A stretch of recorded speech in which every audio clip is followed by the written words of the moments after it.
гареше, давай! Бързо бе вкарана топката в игра.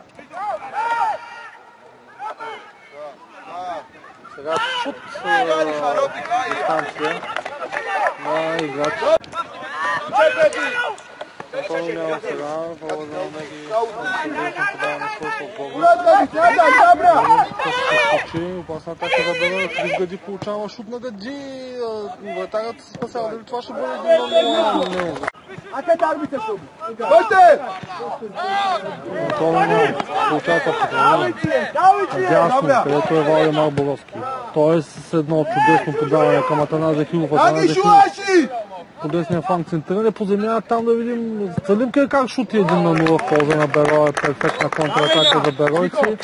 Поминала през Валдемар. Беройци, atunci напад!